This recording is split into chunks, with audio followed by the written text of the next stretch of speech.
Welcome back. We have Andres Gallardo right now. He is a New York based artist and he is known for his gem movement, but I'm going to have him explain that more. What's up, Andres? My name is Andres Gallardo. I'm a New York-based artist, specifically out of Brentwood, New York. I've been creating art as long as I can remember, but what is most known about me is something called the gem movement, which is sort of like an artistic scavenger hunt that I started in 2013, where I drop pieces of art all around the world using social media, specifically Instagram.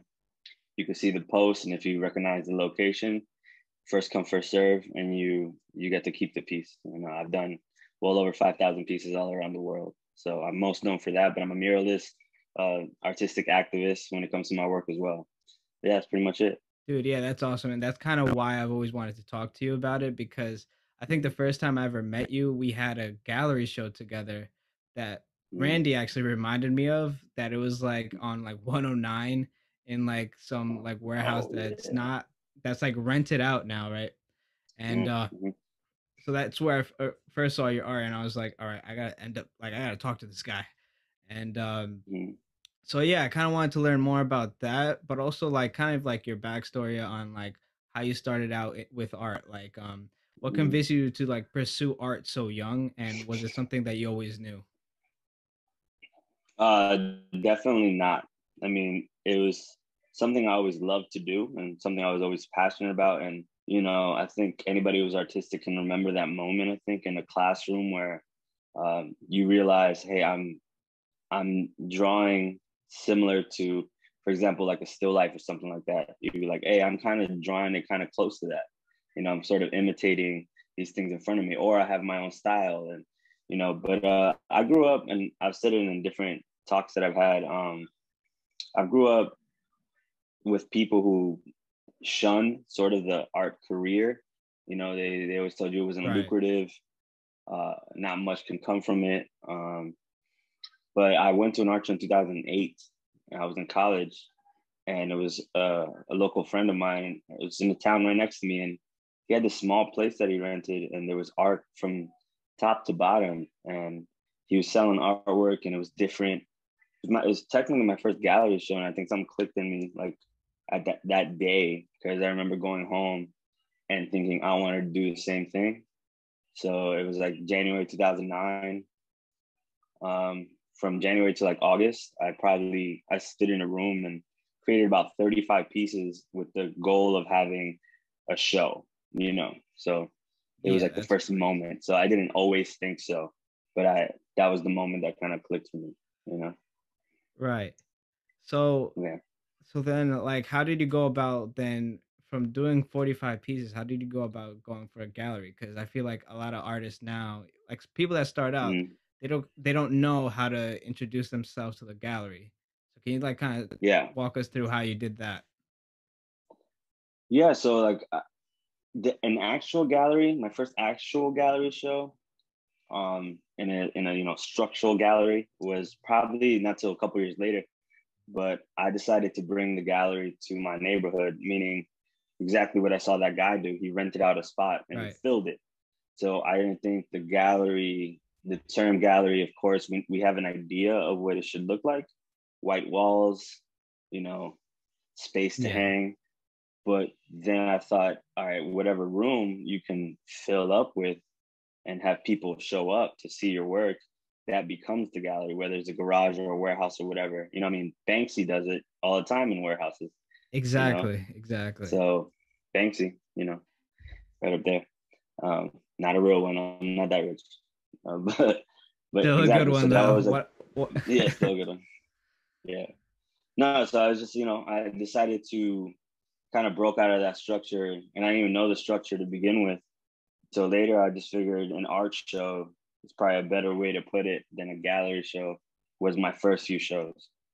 That's so true. I mean, like I guess in the beginning you gotta just kind of bring it yourself, do it your on your own, and Mm-hmm. then just kind of build that kind of resume until someone represents you. So then, can you talk about that when you officially got represented by an actual gallery and how that went?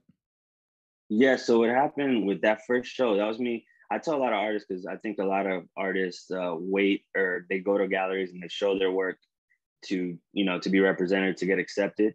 Um, I got lucky. My first show that I put on by myself, there was three gentlemen who showed up who are like my mentors now.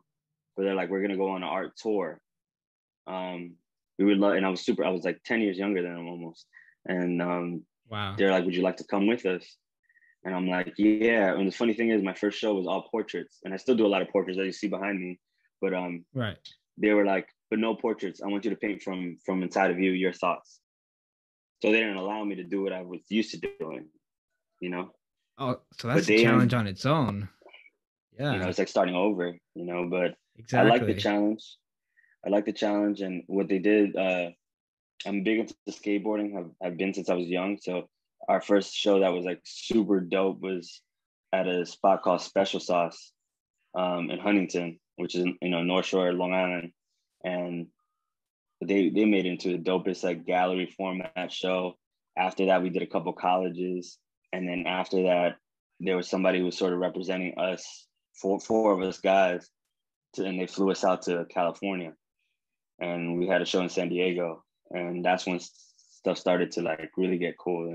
That's But crazy. as a So representation, it was never yeah. like I had a pure representation because after that California show, something that bummed me out and almost made me stop painting for good was that the dude who represented us or you know sort of sponsored us to go out there, he stole all of my work.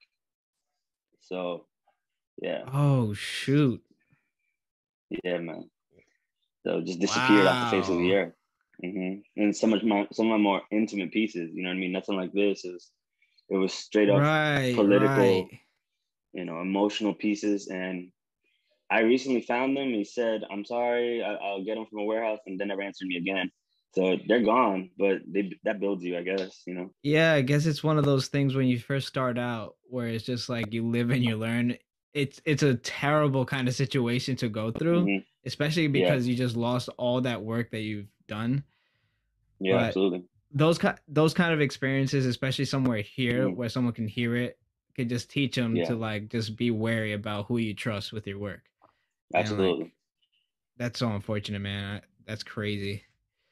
hmm Wow.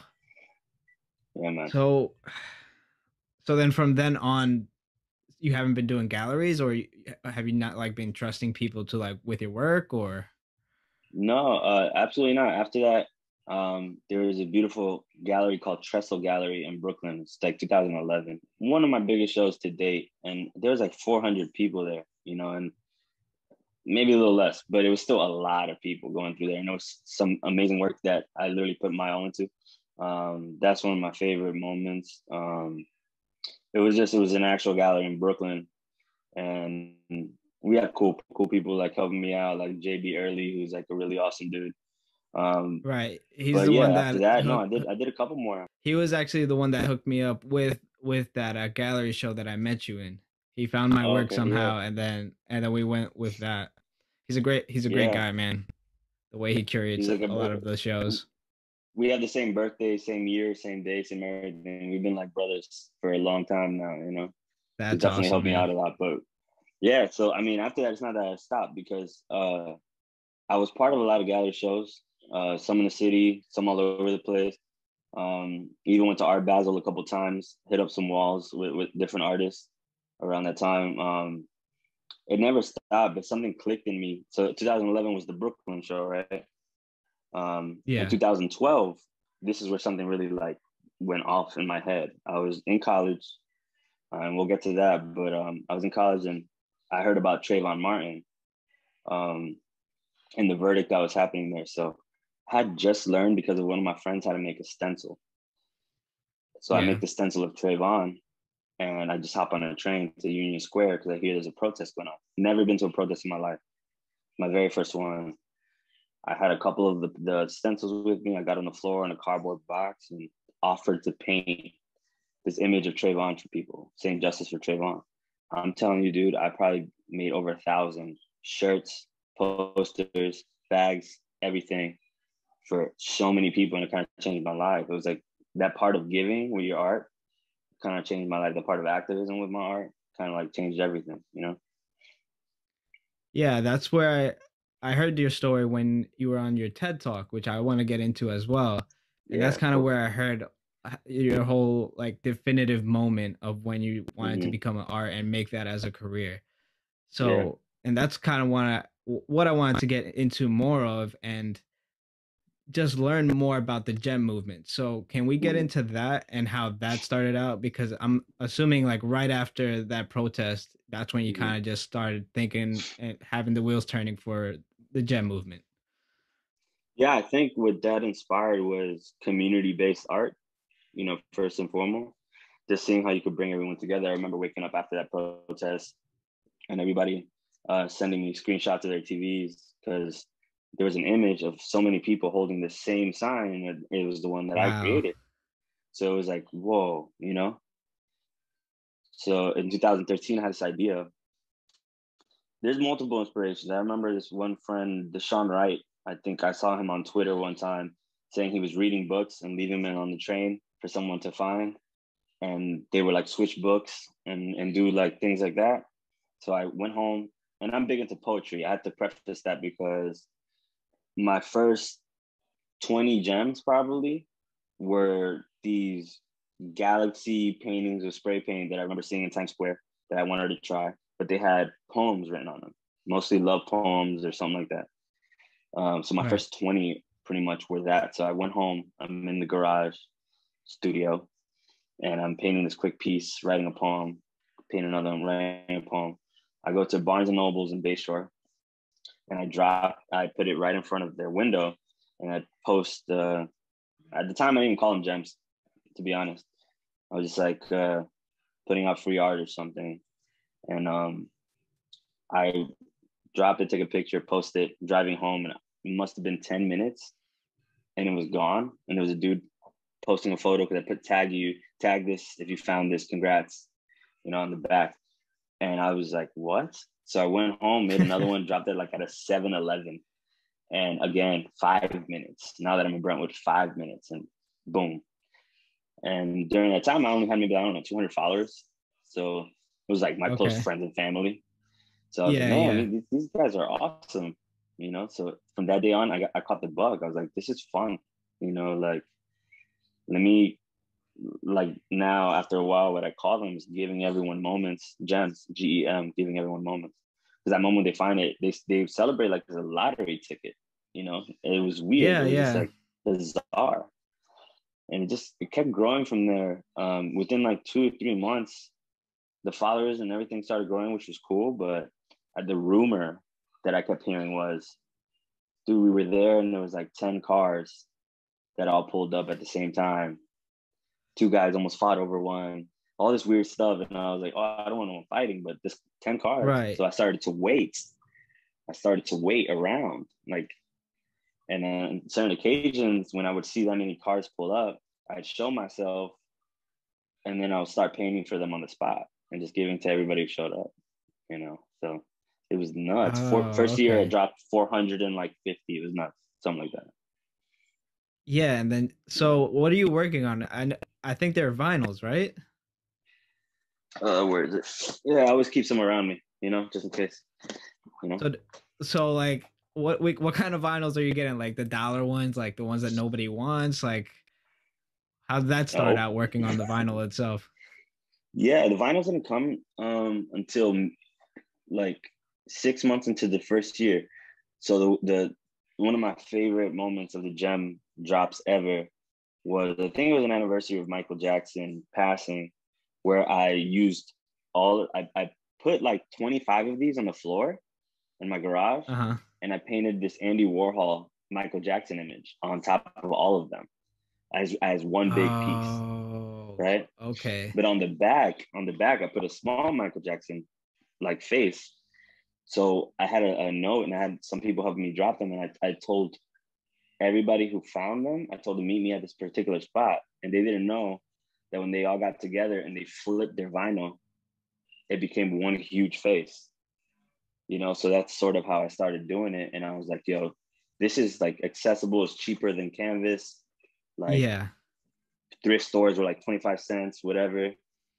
But after that, man, everyone's like people on my social media and everything started donating vinyls like crazy, and they weren't all bad That's vinyls. I would have to awesome, go man. through them. I would have to go through them and make sure I wasn't painting on Stevie Wonder. Like Right, exactly. Because you don't want to yeah, paint on a really high quality vinyl. Because recently, I actually got absolutely. into vinyls. Hmm. I was always just like streaming and everything, like CDs. That's all I've ever known. But recently, with my Hmm. girlfriend, she's like introduced me into that kind of world, and they just sound so much better. Especially if you have a really good out like Oh my a god. vinyl, yeah, like vinyl player and everything. So Hmm. now, like when I saw that you were working on vinyl, I'm like, he can't be like working on like the really No, good ones, you know? no. They're mostly Christmas melodies and some like disco I don't recognize. Just stuff Right. like that. Oh my girlfriend Gabby will love the disco one. So I'm gonna have to pass those over to you then, because I have no idea what I'm missing yeah, out. yeah. Yeah, She loves the 70s and all that whole yeah. era she listens to. Hmm. But Yeah. so that's really interesting how you kind of just it morphed into something like that. It became its Hmm. own community and how like people were just starting to donate all their vinyls just so you could keep doing this work. So Yeah. you're giving these away. You never sell them, right? So I'll sell custom ones, you know what I mean? Like Yeah, the ones that yeah. go out, those are out for the people, you know what I mean? And I honestly ended up, this is crazy because I actually never graduated college, right? I went to different Oh, kind of, yeah, that's crazy. My what yeah, was it, yeah. my third year, I had a professor, an art professor who changed my life. Her name was Kathy Echtel. This was just like in Nassau Community College after like FIT and a couple of stuff. Um, she would have assignments for the classes, but she saw that I was doing so many shows, and I told her that I was traveling. I was showing her my work, that she would allow me to use the time in the classroom to work on my own shit, on my own stuff. She would literally allow me to just like work on what you got to work on. Work. You got that trip with Yeah. that show, do that. And I'm like, work. She's like, listen, I'm not saying don't finish school.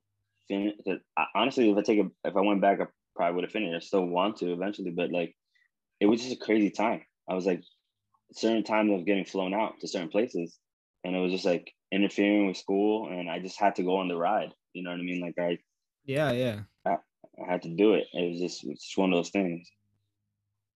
Yeah. So so you were like traveling. I know you went to like France and stuff like that. So you were doing that while you were in school? Yes. Hmm. And are you paying that like out of pocket or are you being like flown out to do these things?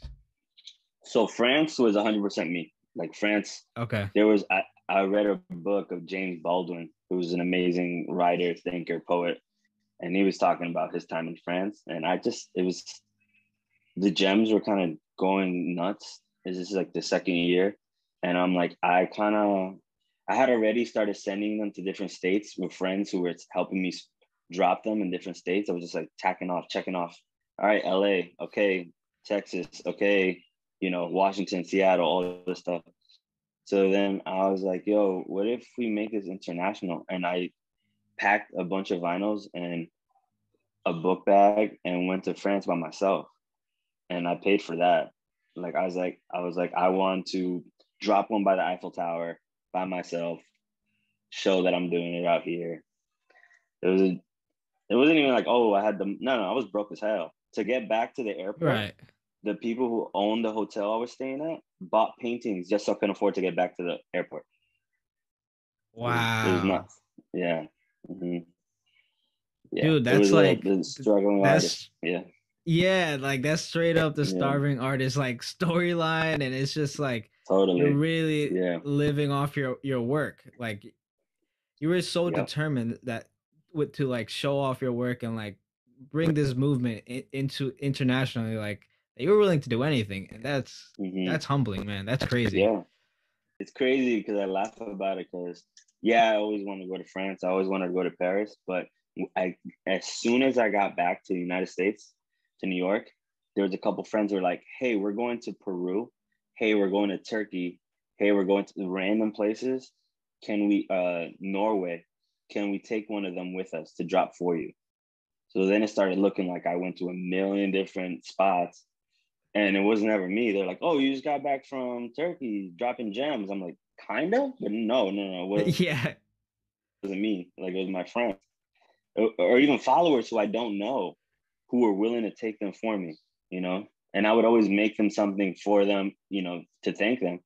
So I'd make them Yeah. their own gem, their own painting, whatever they wanted, because I was like, "Yo, really? Like you're going where?"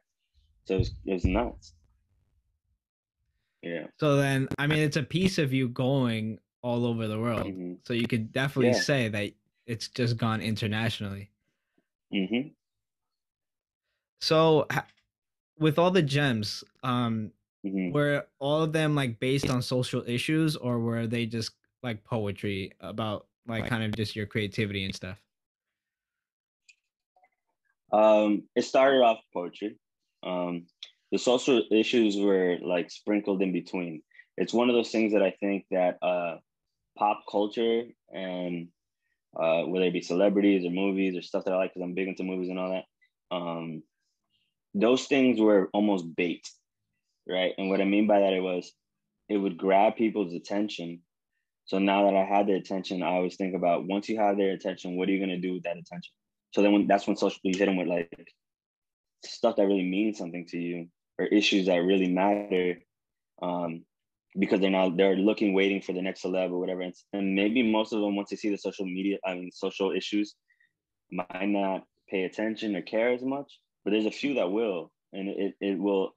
The whole thing about being an activist is to activate something in them. So even if it's a few, whether it be something that happened in Syria, Sudan, I always made pieces about those. I had groups one time meet me in Central Islip, and it was for a drop. But what I was really doing was doing a fundraiser for Venezuela. Um, we were doing something for their protest, for the Humane Society over there. So it's always been the core to me, though it looks like uh, pop art and pop culture has been the majority of what I make. It's that's not the core to me. I mean, everything else that I do is to, I like to create it, but it's also to grab the attention. To then once I have your Right. attention, all right, let me say what I have to say. So Yeah. what made you get into like social issues and like incorporating that with your artwork? Um. Yeah. I mean, I think it was just like not totally understanding um how as a world for my first political piece was probably there was this image of this praying man in the war in Libya, and he was praying and his thoughts. It was the island of Japan, and the reason I did that is because there was a war going on in Libya, and at the same time as that war, a tsunami hit Japan. So it's like man-made issues versus Mother Nature, and how we should all get together for a second and take care of those who had no control of their situation versus us creating war for no reason. I did a lot of those. It was like I call them like mother versus man. Those things kind of started like brewing in my head. I started reading about civil rights. I mean, I have a Black Panther shirt on right now. You know what I mean? Like Right. Yeah. it's just social issues and civil rights. It just hits me. It just like hits me here. And I think I even said in a video you saw like the TED talk, but Nina Simone says it's the artist's responsibility to reflect the times.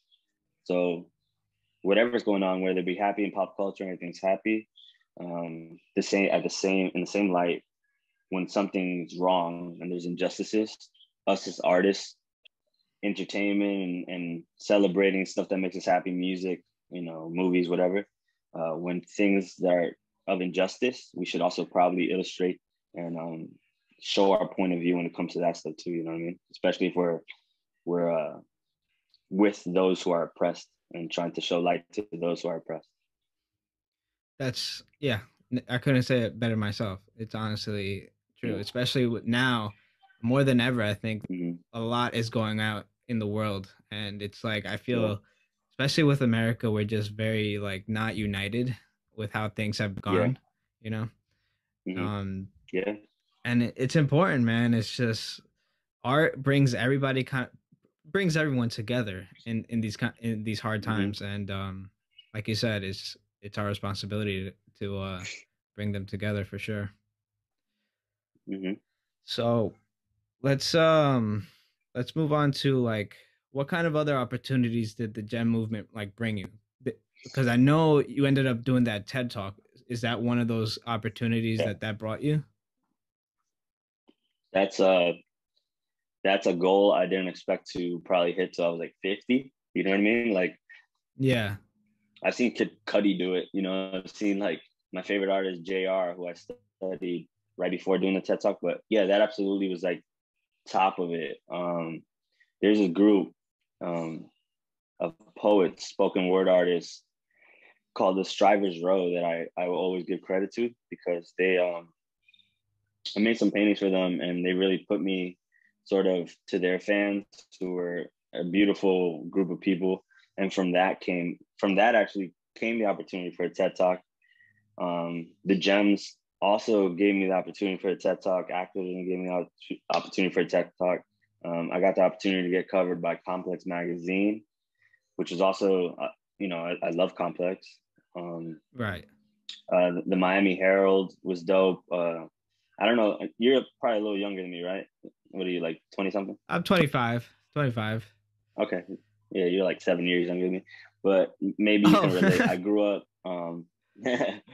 Uh, I grew up to salsa music a lot. My family, like straight Right, up. yeah. I grew up with just the merengue, the típico, like I'm Dominican, so like I'm That grown makes up sense. with all the classics. Yeah. So me, we grew up with like Hector Lavoe, Celia Cruz. You know, your mom's Right, cleaning yeah. on Saturday. That's blasting. Yeah. So Yeah, waking me then up every morning to help. So, get up and smell food.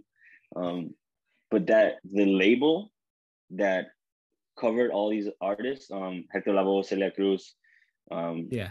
Tito Puente, all those people, Fania Records, right?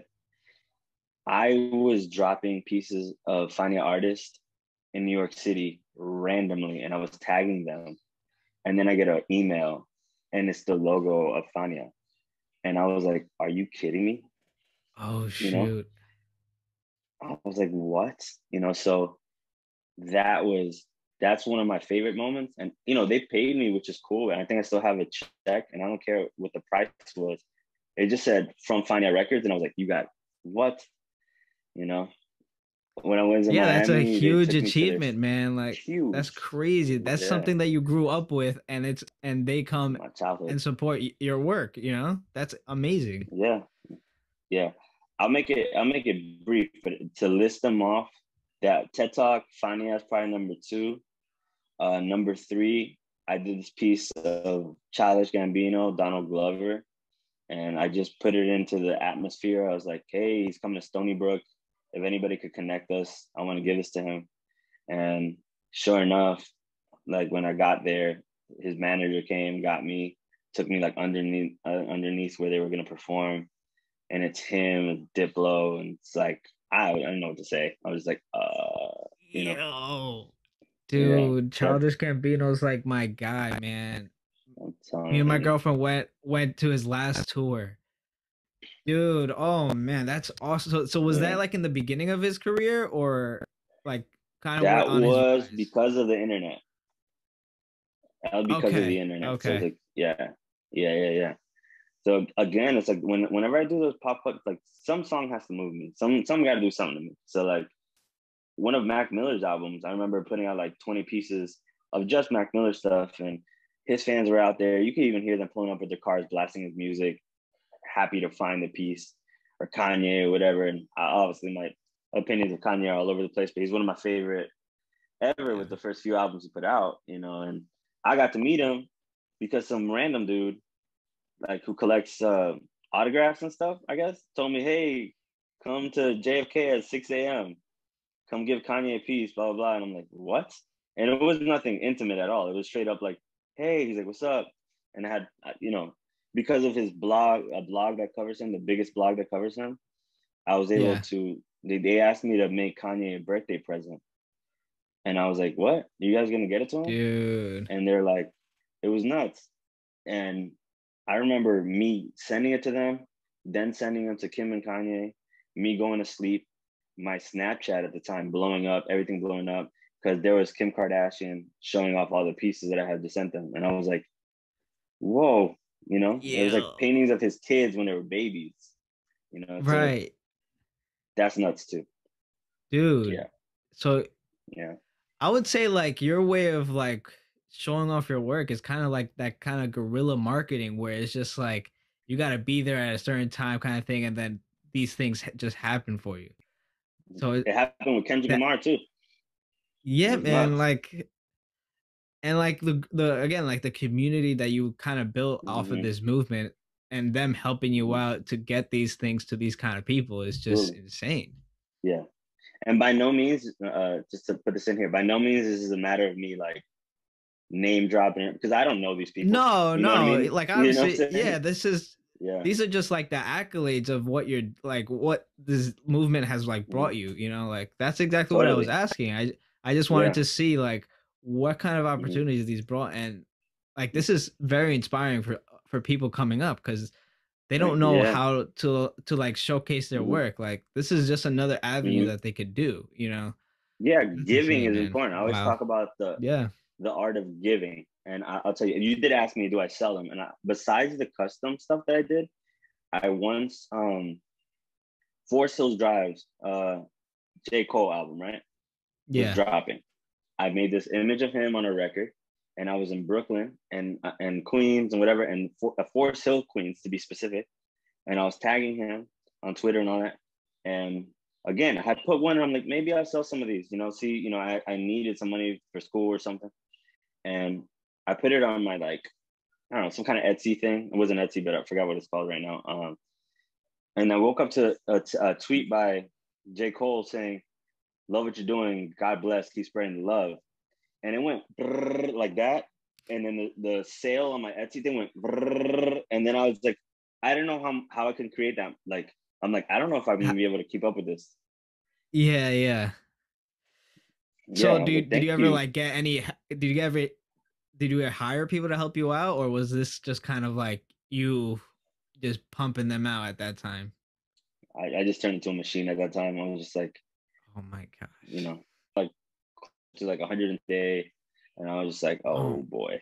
I'm like, it's a good problem to have, but it was just like it was random. It was a tweet just yeah. saying, "I love what you're doing, thank you," and it just like they all went to like my Etsy site, and it was just like boom, boom, boom, boom, boom, boom, boom.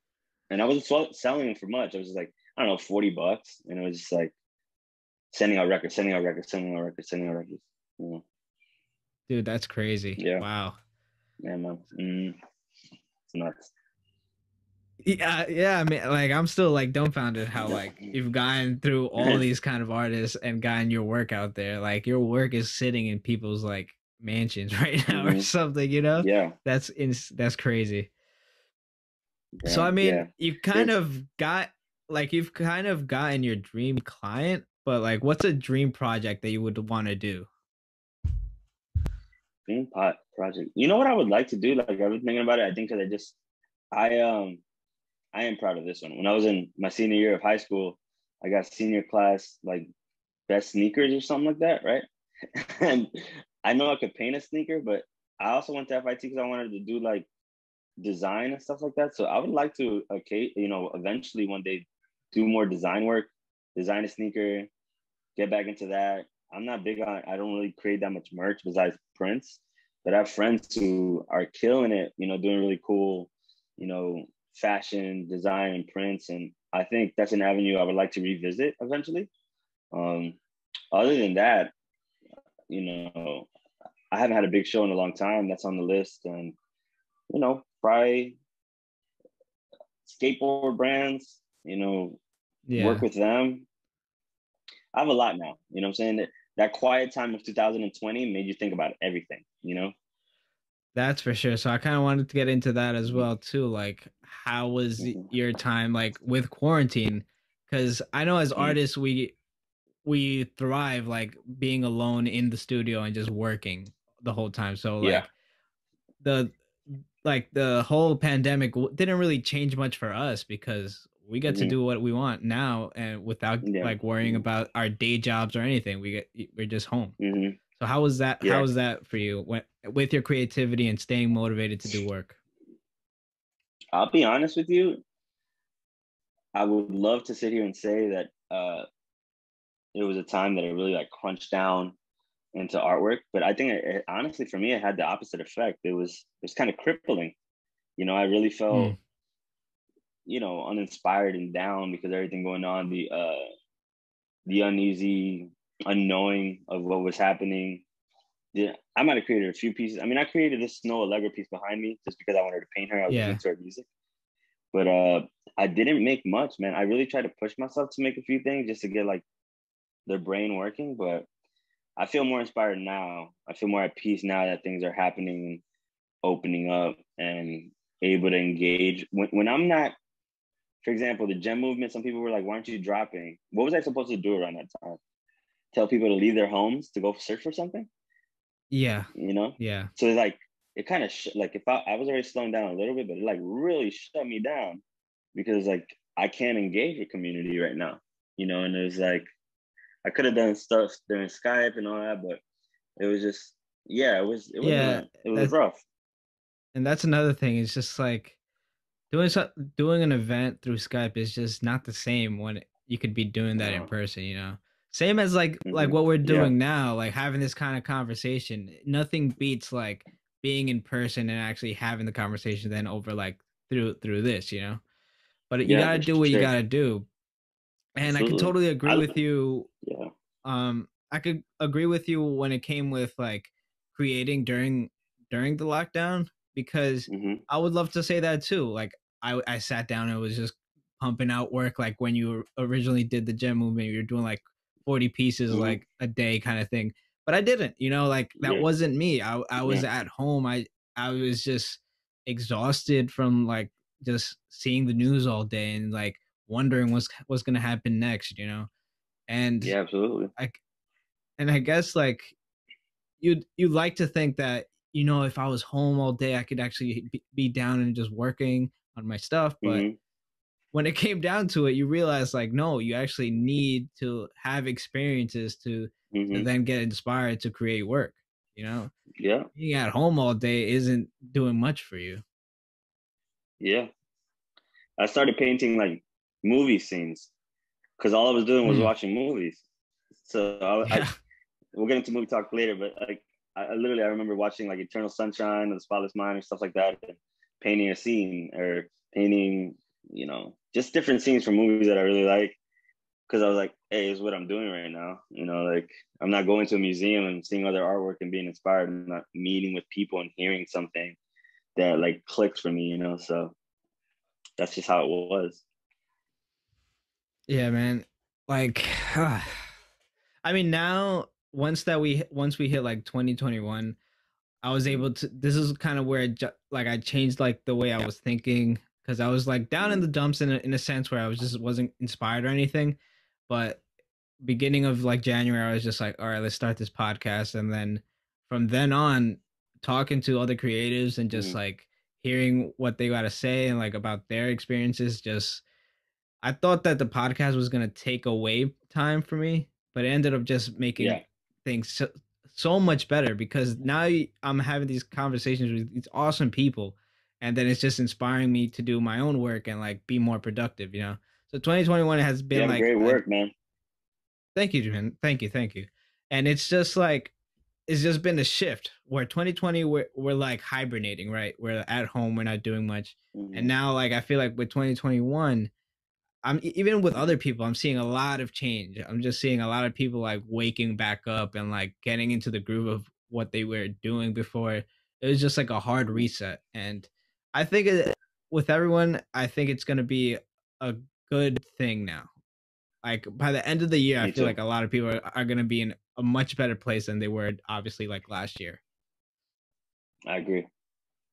I miss Definitely. galleries, man. I gotta go back.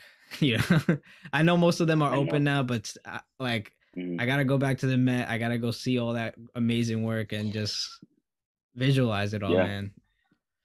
I was just at the MoMA a couple months ago. It was just like, oh, I needed this. I needed just to see it.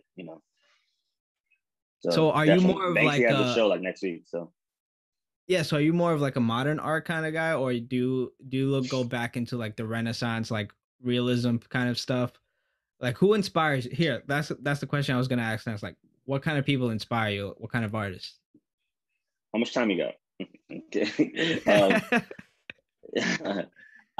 It's funny. My arm can tell most of the story so far. I got Basquiat here, Yeah. Frida here. I got Banksy back here. Um, I got and that's the painting Salvador up there. Dali right Yeah. there. Yeah, yeah. I got Dali up Okay. here. So you're Keith all Haring, about abstract and like surrealism and like cause pop art, right? Yeah. with those guys, surrealism, yeah, Dali's the king. Basquiat, I don't know how anybody can put him in a box. The dude was like a genius All over child, the as they call him, place. the radiant child. Yeah, I mean, but it Yeah. was when you look at a piece in person and you could read the writing that he would write that were like the historical facts, civil rights issues in between what looks like a child. It's like, oh, this is a genius. But no, I love. If I go back, I like you know Greco. I like Matisse. Um, Monet's lily pads, the huge wall of lily pads Monet has, is probably one of my favorite paintings ever. Van Gogh, way up there, is the most movement I've ever seen in a painting. It's like you're tripping out when it comes to Van Gogh. I Yeah. respect all those Renaissance artists. There's nothing, you know, uh, you can't you can't not respect them. But me, what really changed me in my life was street artists, 100%. You know, not just pop artists. Keith Haring might be the first one of them because I like Hmm. Warhol too, and some of his stuff. But like Keith Haring was in these subways, drawing on the blackboards, getting arrested, still going back and doing them and creating this crazy. Everyone saw it. It was an image that you can remember, simple. Um, and then as I got older, of course, you run into like I know they're a little more commercial, but still his pieces to me are beautiful. It's like Shepherd Ferry and the whole Yeah. Obey campaign. Um, Ron English, who was one of my favorite because known as a billboard terrorist, he would like, for example, Camel, the smoking company. They used to have cartoon characters and he thought they're directing it at kids.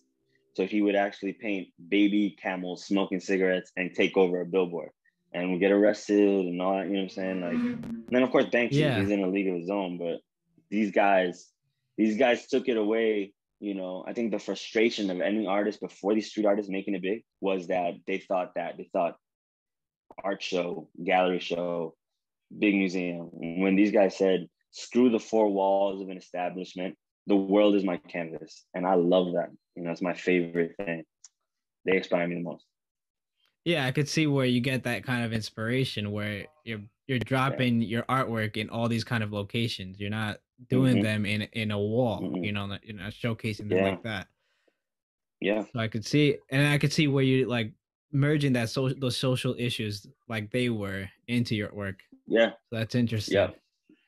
I always Mm-hmm. love asking people like what kind of artists that inspire them because you see it Mm-hmm. in the work, but in their own Yeah. way, and it's always good Yeah. to learn. Totally. Yeah. All Now right, so that was me then just talking about visual artists. yeah, As because musicians, poets, directors, photographers, they all inspire me as well. And I can go down lists with all of them, but I'll just say that all artists inspire me. I'll just name individual ones that influence my right, actual right. artwork. Yeah, I Yeah. mean, like one of the major ones that you could say too would be like Childish Gambino or Donald Glover because this guy Absolutely. started out as a writer, a comedian, and now he became a musician to like selling out shows all over the world, and also is a director, like making his own Atlanta. show at Atlanta, amazing show. I think it's coming back, and I can't wait until that season Mm-hmm. comes out.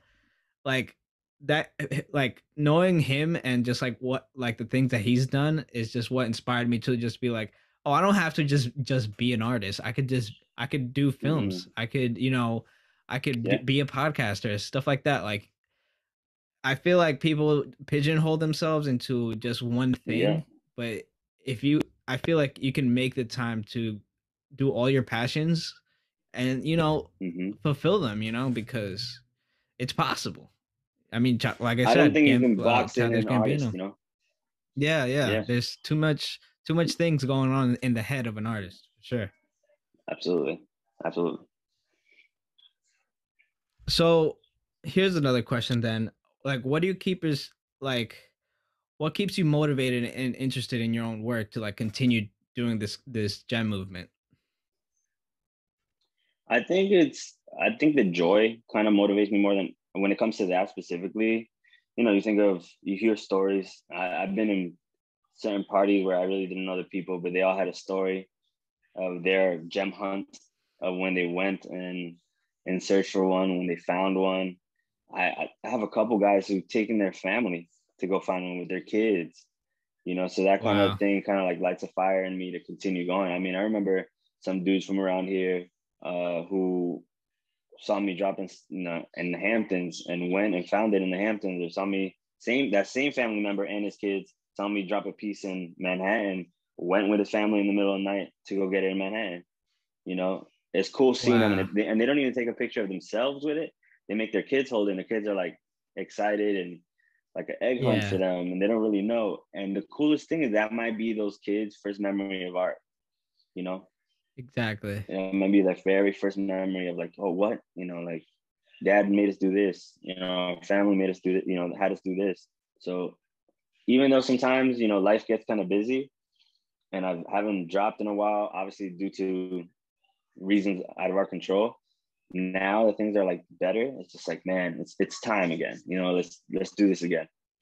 You know, let's go heavier. Let's go to Yeah. some of the places I haven't checked off yet. You know, let's just bring it to a new. And this is sort of like a new generation of people, because I remember a lot of the kids who are adults now with kids being in high school searching for gems when I first started 8 years ago. You know. So you've been working on this for 8 years consistently, and last year was the first year where you had to just pretty much stop it.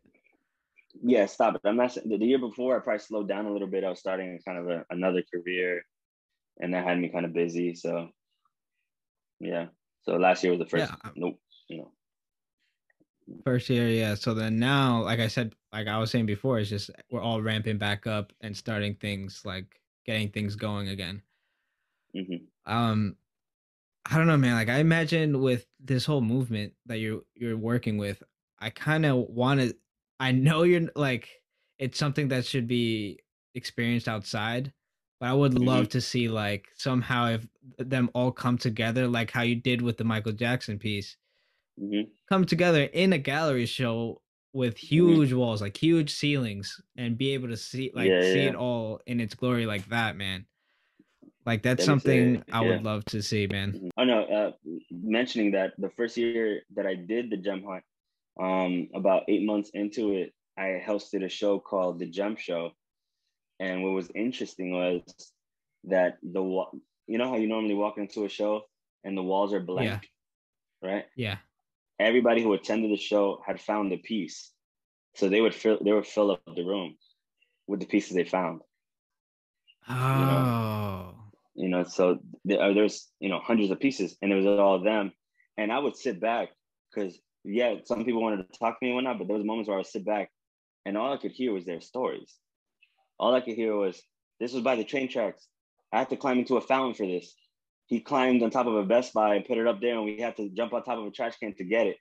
Like there was all of these stories like that. He's like, "Oh, we had to go into a supermarket, and he put a Kendrick Lamar because the song Cartoons and Cereal, and he put it in the cereal aisle.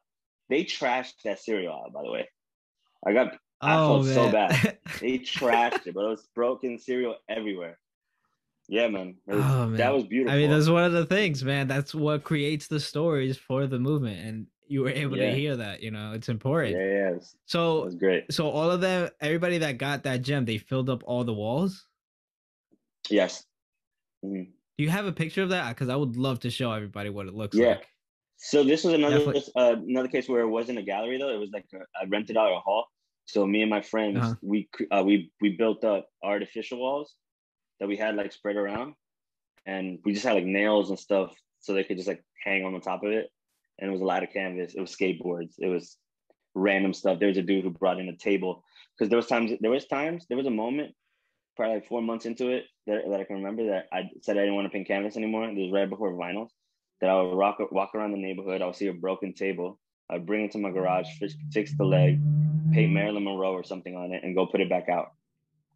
Fix a chair, paint it. go put it back out, turning trash into treasure. I was like, gem, gem, Yo, you know? insane. Yeah, Insane.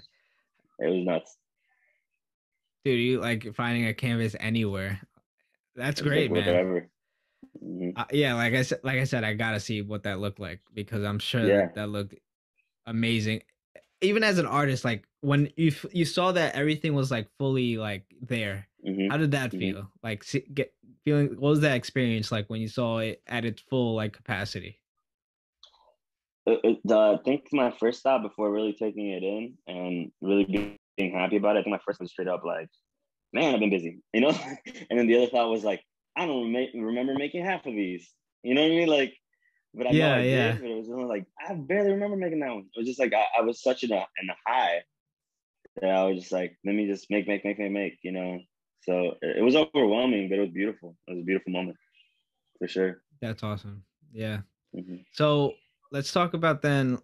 You went on this high of just creating, but were there any Hmm. moments where it was just like you had that like block, like the artist block? You know what I mean? Oh boy. Yeah, I'm just getting out of that right now. Um, Yeah. but I So have, let's talk man, about it's that. it. What that experience is like when you're trying to create work and nothing is coming. Oh man, it's a rough.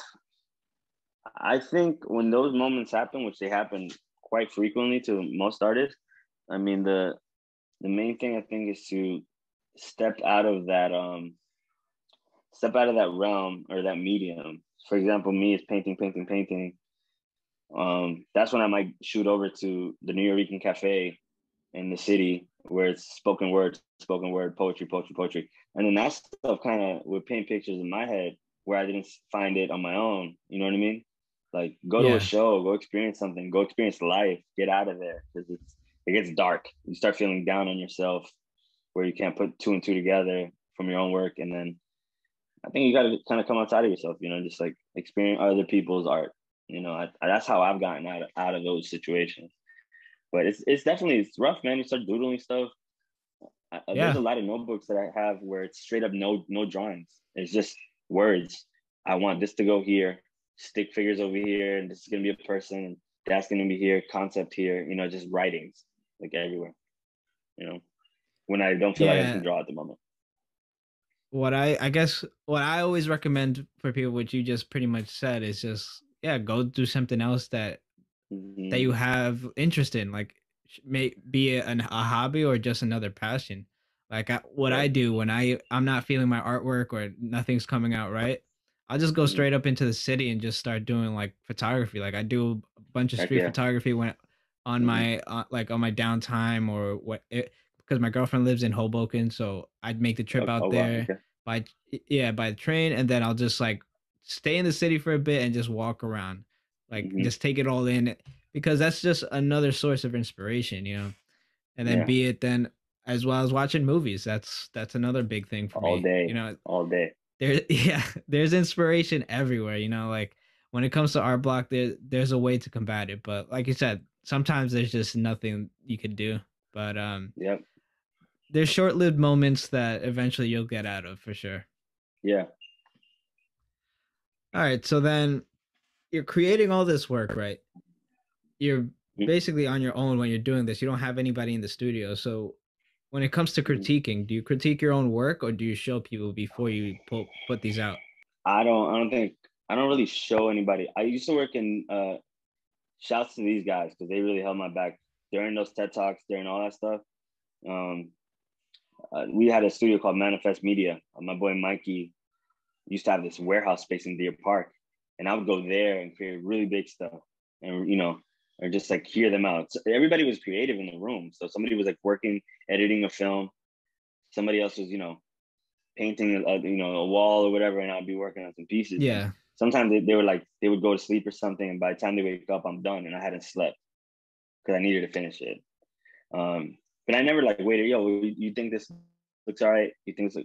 I can tell in my head like, all right, I think it's done. You know, it's never like this is done. You know, it's more like, yeah, I think this is it. Yeah. You know, like, Yeah. yeah, I never really. For example, this piece right behind me, just to show an example, it's like the Chadwick Boseman. Yeah. It looks I amazing, was man. Thanks, man. I passed a comic book store and an insane amount of Black Panther comics and started ripping them apart, not disrespectfully, but saying like I want to collage the background. And I went into the basement of my job and I was just like gluing them on, and then came home and painted the face on top. And it was nuts because it was almost like a blackout moment where I didn't strategically put the pieces in the background in certain places. I just was trying to fit the canvas. And when I stepped away after painting it, it was nuts to me because there's certain place, there's like right here, you can't really see it, but it's about him ascending to a different dimension. Yeah, You know, there's other yeah, pieces where it's like cut down the middle of his face on top, where it's the Black Panther and him as a human, and it was just like a story that created itself. So I love getting lost, not asking questions, getting lost in it, you know, and then whatever comes out of it comes out of it. You step back and you're like, whoa, you know, like what, yeah. you know? I like to call those like happy accidents. Stuff that just Oh, ends up absolutely. working out when they're not planned. Yeah, it's like a flow state. You just get into a flow state, you Yeah, know? man. And then like time doesn't exist by like because you're No, working on this, and then by the time you're finished, it's like nighttime. You started in the morning, and you're just like, where did the time go? You know. time go. Yep, absolutely. Yeah, man. All right, so then so you have the idea of just like, yeah, this is good. I could put this out, but Hmm. and you just kind of go off of that feeling.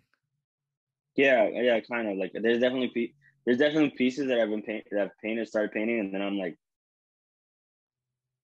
no, like, nah, nah, Yeah. not happening again. You I, know, like let's start this again. yeah, I have a bunch of pieces that I've never finished because of that, Yeah, like of that feeling where it's just like I can't keep going. Like this is no, done. I can't touch this. I have this one, yeah, like this absolutely. one. I have this one painting of my brother, like 34 by like 46, some crazy size that I started back in college, and I just never ended up finishing because it was just too overwhelming, and it was just like too much time, and you just lose that kind of motivation. You Absolutely, just man. gotta let these kind of things go. Yep. So I was saying that you're working with you work a lot with spray paint and everything. Can you just Hmm. is that your the medium that you mostly work at, or what kind of other stuff do you use to create your work? I like to think I'm more of like a mixed media, but Right. spray paint is definitely it's up there, and that and acrylic, and then obviously like something like this behind me. And I've done a couple collages that I love collaging the background with a story. I've done many of those where uh, whatever it may be, I like to like listen to lyrics or something and pick images that can depict the story in the background. I might paste them and then paint on top of them. So that's fully mixed media. Like I've done it all. Like I started painting technically with gouache in college, and that kind of showed me the fundamentals. Because something a lot of people don't know is I always knew how to draw, but in high school I hated painting. I took a watercolor class and I couldn't figure it out. I was like, I hate this. Yeah. This is the worst. You know, I I can't mean, to figure be this out. fair, watercolor is one of those difficult mediums that it's it's Mm-hmm. it's just hard because again, you're Yeah. working with water and loose paint and trying to Mm-hmm. maneuver it in a way that actually, works well. Yeah. Now I love it though. Now I love watercolor. Oh, good. Good. Yeah. I overcome now. Like I said, artistically, all the mediums, like whatever's in front of me, um, I love to use. There's an artist named David Cho, one of my favorites too. He Oh was yeah, once so arrested.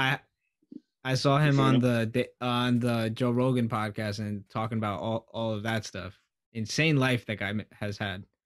I got to meet him at the MoMA randomly on like a Father's Day or something. But he was Dude, having a that's great. documentary called Dirty Hands. You should watch it. I honestly don't even know where you can find it. There's probably clips of it on YouTube, but I went for the premiere, and he got arrested in Japan for punching an undercover cop or something.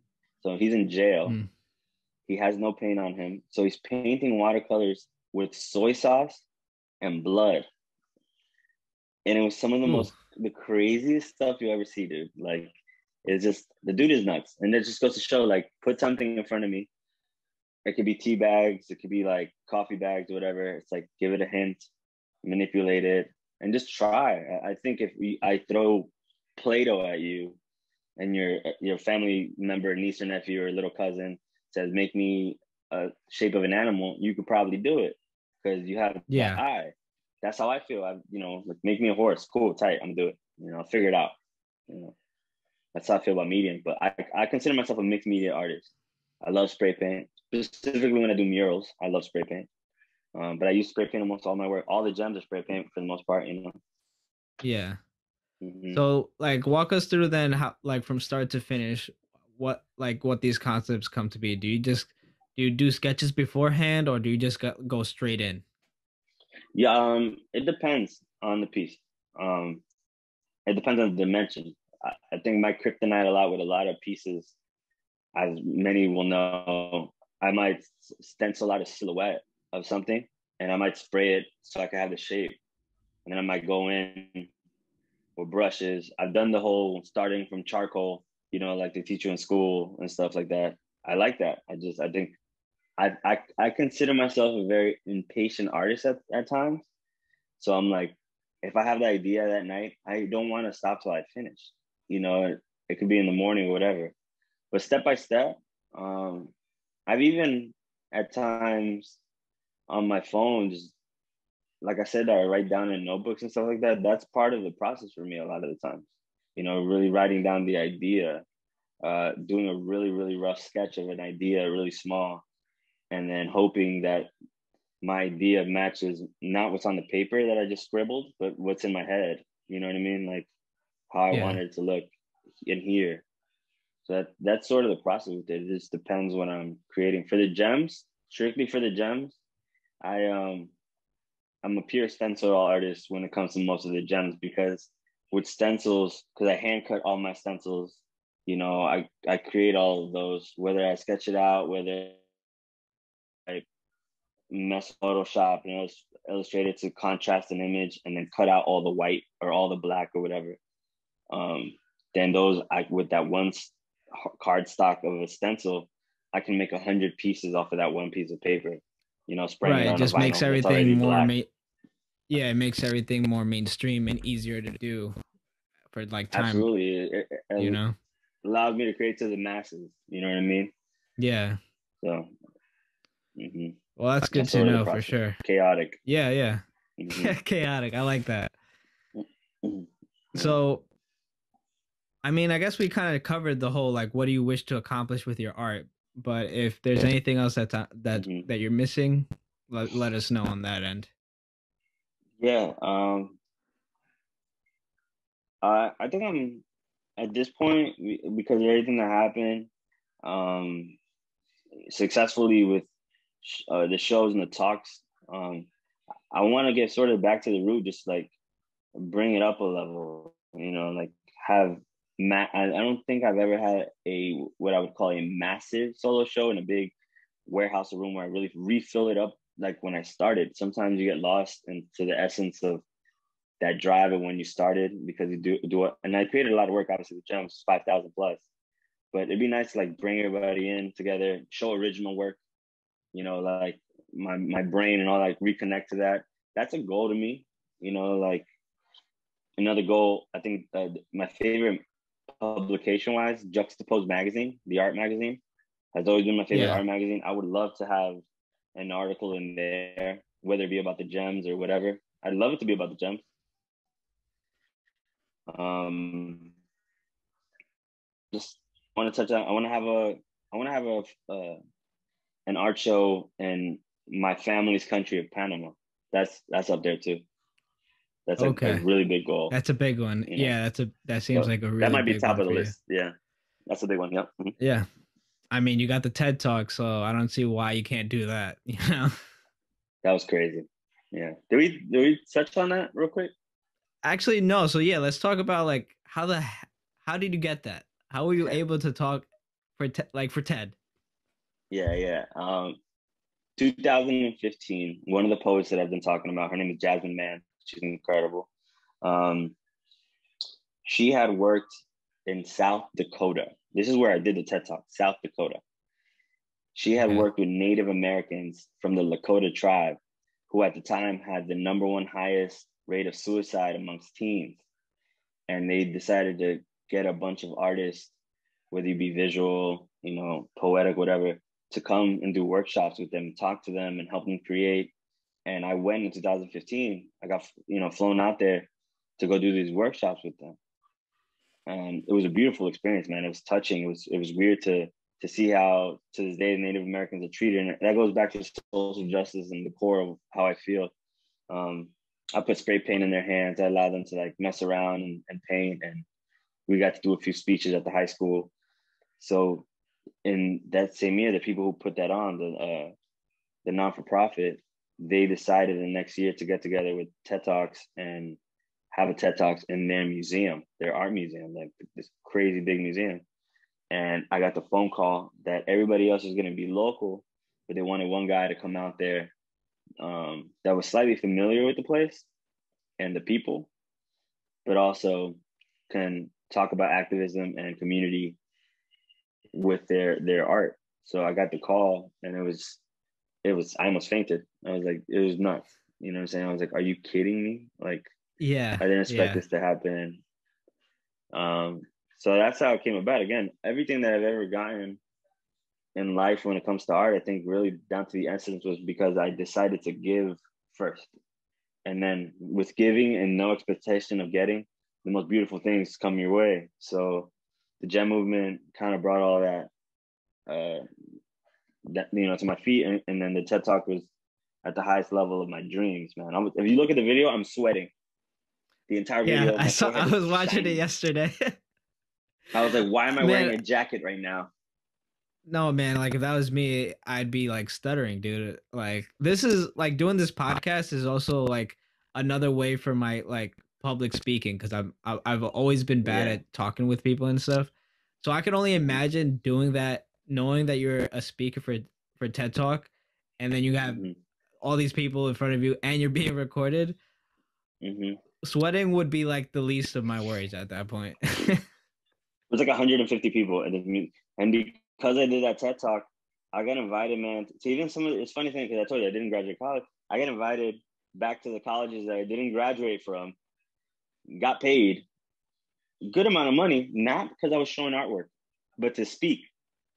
To So for speak, like two right? years, I wasn't even really, it was not that I wasn't creating art or dropping gems. I was just not as much because I was getting invited to different places to speak.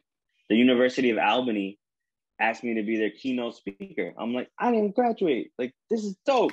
Like, this is crazy. Yeah, yeah. And going back to some of the schools, it was like, come teach our human rights class. Excuse me?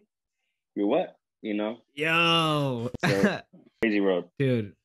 Yeah, I mean, like you said, it's just when you're putting out that energy of just giving and then just that positive energy. I feel like I believe in I don't know if it's karma, but it's just putting out what Mm-hmm. you want to get back. You know what I mean? Absolutely. And that's all you're doing. You're putting out all this positive energy. So it only makes sense for all these kind of opportunities to come your way because Yeah. that's what people radiate to. Nobody wants to Mm-hmm. be with that negative kind of person, and like Mm-hmm. showing that kind of stuff out. Yeah, for sure. So yeah, so I mean, you've done what many people would think it's like, all right, I'm successful at this point. But like Mm-hmm. and I know that when we reach me as an artist and like with talking with other people, I've noticed that when you reach a certain point that you think it's success or is your goal at that time, there's always something better. So I kind of Mm-hmm. want to know like what is success to you? It, success to me, definitely like Bob Marley says, what is success? What is rich? Possessions? No, that's not success. Success is impact to me. Success to me is influence. You know, me and my girlfriend were recently out to dinner, and I got this in a while because when I first started, it was cool getting like people. Oh, I know you because your page, your work, whatever. There was this kid, and the reason I'm mentioning this because there was this kid who's working at this restaurant who comes through and wants a picture, something, wants to like me to sign something, and I'm like, what? Like, I don't, I couldn't recognize him. He had the mask. So, but he Yeah. looked young, and he goes, "No, man. Before the pandemic, you were doing after school art workshops at our Catholic church for us kids who couldn't go home after school." And I was like, "Whoa!" He's like, you taught us how to paint Kobe Bryant and Gigi after they passed away, and we love that. And I'm like, that's successful to me. Like, if you're able to impact these kids, bring happiness to them. There's plenty of pieces that I create for families, and unfortunately, we lost, family members and stuff like that, and creates happiness. So we can continue to create that and uh, have people know that your intentions are purely in trying to bring joy to people, trying to bring light to to issues that we all can come together for. Man, that's successful to me. It doesn't really have to be always the most lucrative thing. Like, Yeah. I've been blessed enough. Some of my friends have been blessed enough to sell paintings for thousands of dollars, and that was cool. That did feel like success when that happened, right? But that goes. Yeah. Like, what happens after that? Are you still being positive in your community? Are you still being positive around the world with your art, and just trying to beautify the world like we all do as artists? You know what I mean? It just, to me, it's a little more than just myself, put it that way. Success is, how can I impact and try to help and be a part of something with art? That's success. I think that's one of the best answers I've gotten so far for that question. And I think like that's something that a lot of people could look into and just fully understand, because like you said, it's not about the money. It's not Mm-hmm. it's not about that, it's literally about the impact you have in the world. Mm-hmm. Even not as an artist, just as a Mm-hmm. human being, you know what I Person, mean? yeah. Mm-hmm. Yeah. And everybody has their ambitions for their careers, but I feel like nobody really Mm-hmm. focuses on what it means to like be a person, and showing that like connecting with others, and seeing Mm-hmm. what your actions cause with what you do with them. Totally.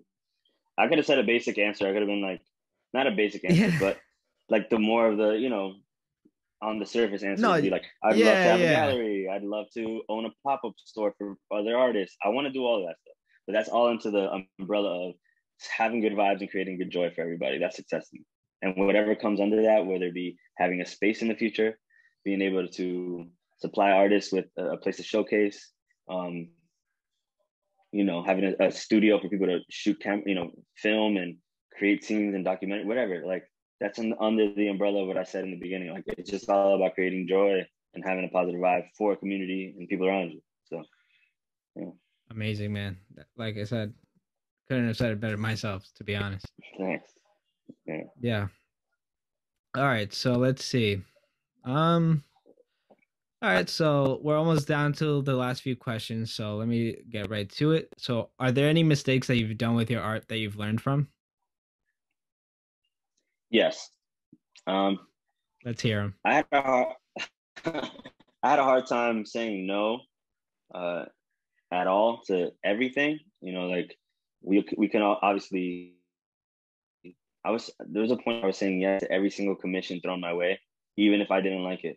Like, it was just like, Mm. well, Yeah, money. I've You know what I mean? yeah, And yeah. you can relate. You can relate. How horrible is that? Yeah, about all those couple hundred like logos people tell you to make when you're not a logo artist, Oh my, you know? 100%. Can you draw my tattoo? I'm like, Yeah, what? yeah. I've gotten those You too, know? you know. Yeah. No. But it's The just the people last don't know. straw, they don't know. The last straw for me was this, and I did it recently. And there was a period. There was a period for about 3 years where I did nothing else besides art. Meaning, I had to Mhm. say yes. You know what I mean? Like, that paid my bills. You know what I mean? Right. Like, I had no other job. That paid my rent. I had nothing else. And it pushed me. But boy, when you're doing nothing but art to survive, sometimes you can get into a dark hole because you're losing your integrity. You know what I mean? You start saying yes to Yeah. everything and you forget who you are and why you're making what you're making, and your purpose. You lose your integrity where it's like, oh, I'm like, part of you around that time would be like, please sign this paper and don't tell anyone I painted this. You know what I mean? Like, it's like, I don't want this to be, but I'm making money, Yeah, you yeah, know? yeah. I definitely went through. And one of the last straws, look, I like the way this piece came out, but I want to describe it to you. This is when I was like, I'm not doing this again. The piece was, yeah, it might have been around 36 by 48. It was a family portrait of a wedding. Right? Already hard. There's a lot of people in it. It's maybe 8 people. Hmm. You got to do the gown, the tuxedos, whatever. But then he goes, but we want you to add our grandparents who are no longer with us. I'm like, excuse me? Standing right next to them in this gown with this head. And I'm like, Yeah, I'll try, yeah. right? And then the next thing, it gets worse. Also, 2 of our family animals also passed away. We want this person holding this animal here and the other one holding this animal on the leash. And I'm like, Oh I my already said yes, God, didn't I? dude. I said Yeah, never yeah. again. This is 2 years ago. Mm. This is 2 years ago. So like Oh, so honestly, it's I don't really recent. learn It's my life. fairly Yeah, recent. it's Yeah. recent. It's fairly recent. Yeah, totally. Oh, dude, man, But I feel for you, man, mm-hmm. because just a single portrait on its own, even double portraits, dude. Like once, Tough. like I have the single portrait, but once you adding another portrait, I'm bringing that price up. But it's the worst when you've already started it. There's no like signed Mm-hmm. contract because that's another thing I started implementing is contracts, so it's clear Okay, and cut smart, what I'm actually doing. But when you smart. before then, they love to add stuff after like they told you their initial like idea, you Mm-hmm. know. And then it's like, do you charge more? Because if you charge more, then they'll just back out completely and not pay you at all. Stuff like that, man. Yeah. I've been there. I've been there. I've done it. I remember there's a piece that I did a double portrait. It's when Mm-hmm. I was starting out. I was in college, and this was just kind of Mm-hmm. like more income for me to just like pay for my own kind of things. And it was before I started doing deposits before I worked. Oh, need And to. Need to. yeah, and then I did this double portrait all in like pencil, and like it was Mm-hmm. pretty like decent size like this. Mm-hmm. And they wanted it was her and then her son, but then she also wanted the background, all of that, so I had to detail all of that. A couple days work, and then I send it to her like a picture of it, and then I'm like, all right, so just send me the money here, blah blah blah. She's like, yeah, definitely, and she just uses the picture I took of the drawing, and she posted on Instagram, and then ghosts me. So it's just like, Oh my gosh. yeah, so she's just like, "Oh my god, I got this drawing, blah blah blah." Doesn't even tag me, just posts it. So it's Oh just my like, savage. yeah, so it's just like these kind of moments is just you they Mm-hmm. suck, but you learn from them. Mm-hmm. And this is another reason why I'm doing this podcast because I feel like these are things people should know when they're starting out Mm-hmm. in this kind of career path. And like you said, Absolutely. you're living off your artwork for a couple of years, and you Yeah. were doing these pieces that you hated but you needed it because you were paying rent. The freelance Absolutely. life is not easy. It's not Not for the easy. faint of heart. Mm-hmm. Like even for me, I could do the freelance stuff, but I much prefer the stability of like having a stable job, but in the creative field. Like that's where I kind of thrive. And Absolutely. everybody's different, but it's important to know the different avenues of Mm-hmm. this kind of career that you're getting into for sure. Oh man, but Absolutely. yeah, I feel for you for that wedding. And in completion, I went to them after 2 weeks. Right. I went to them after 2 weeks of working on Okay. it. Uh, and I got to them and they sent me back to uh, fix things. And I was even more frustrated. So another 2 weeks. And mind you, I went hard. I'm after this podcast, I'll send you the picture. But I went hard, dude. I saw little crystals in the wedding dress, so I put a crystallized medium with my paint so it could sparkle. I went nuts. You know what I Oh mean? my gosh, And dude. still, it was like picky, and I was like, Not good oh man. enough, yeah. Mind you, I thought about what I charged too, dude. I pulled up, and this is no shade to my friend. It was a friend of a friend, so I fixed the price, but it's one of those mind-boggling things where you pull up to the house and you're like, I had to go. I went to Oyster Bay. They're like, when you get to the gate, let me know. I'm like, excuse me. I pull up to a massive gate, 20 feet high. There's a courtyard with a fountain. Uh, there's a fleet of cars and a $4 million house, and I'm like, would I charge you again? I'm like, how am I still doing this? You know, That's like the what? worst. So wait, when you sent it to them, did you not go to their house, or was it all through like email or No, something? I didn't. No, no, no. When I went in person to deliver it the first time, and they're like, this looks great, but here and here, her makeup is kind of like, do you guys see the picture? There's a shadow casted. Did you want me to Yeah. brighten it up in the picture? Did you want it to be exact? I think we wanted to brighten it up. We wanted to do. I'm like, okay. And the grandma, I'm like, the grandma's an old picture. Like, you know, like it's one of those things that was like, but I'll fix it. All cool. I went back in another 2 weeks and worked on it. And then that day, I remember telling myself, nope, Man, not happening yeah. again. You know, Yeah, I so mean I'm not here to do it. that's another thing I put in the contract, it's just like if you got changes, you're getting charged for them. I'm not working for free because when Yeah, no, you that's smart. time is so precious, man, especially when it comes Yeah, to like working on art, dude, cuz like you're pulling like you're not pulling 8-hour days, you're pulling like 10-hour days, 12-hour days you're just locked fully in. working on that piece, man. Yeah. And people don't understand that, Can I ask you something real like quick? yeah, go for it. When you are working on a piece, what is in the background? Is it what is it? Music? What is in the background? Um like you, it depends on like how I'm feeling that day. But usually, the people that I listen to a lot would be like The Weeknd because his kind of music inspires me a lot.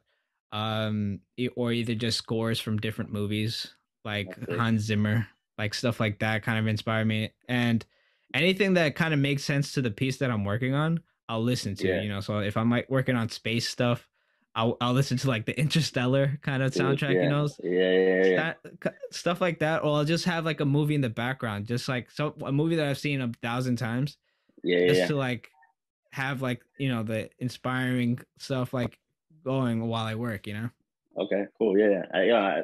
When I began and I was painting a lot of portraits of different artists, I didn't really know a lot of their music, so I would play loops of their music, and I would get really hyped while painting them. But now, for the last maybe 5 years, all I do is listen to like documentaries or podcasts. That's it.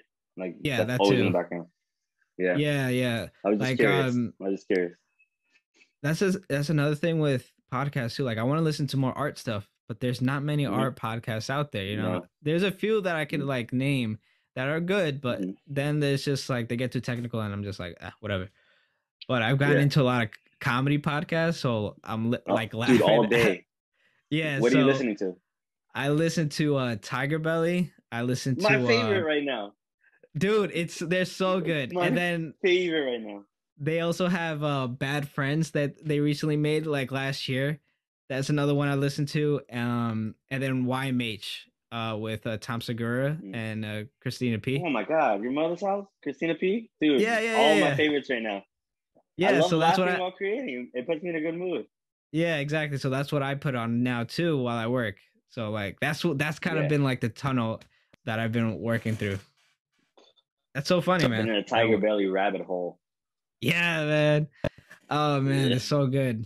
Like I'm so always good. there. Like on Mondays, you got the Bad Mm-hmm. Friends. You got I which one else comes on Mondays? But it's just like a schedule from Monday to Wednesday. I know I have a new podcast to listen to.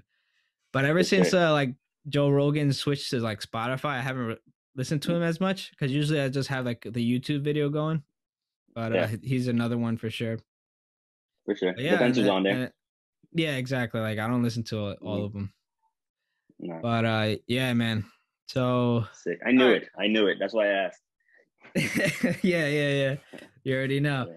So all right, so then last question and then we can get into movies, the real fun stuff. Okay. Um Cool. what's the advice you would give people getting into art or possibly even just activism like protesting and all of that kind of stuff? Mm.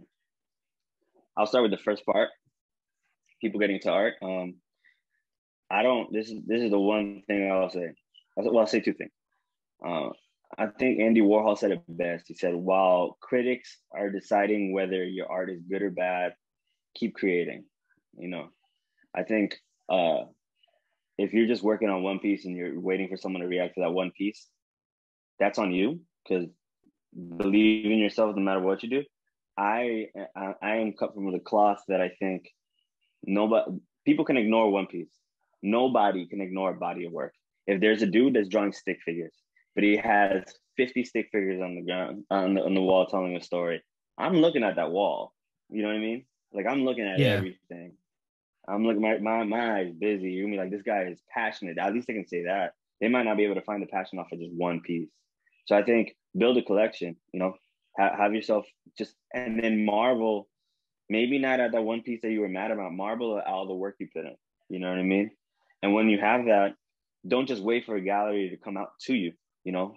Don't just think about those walls as your goal. Think about I can put this together myself. We have social media now. This is not the olden days.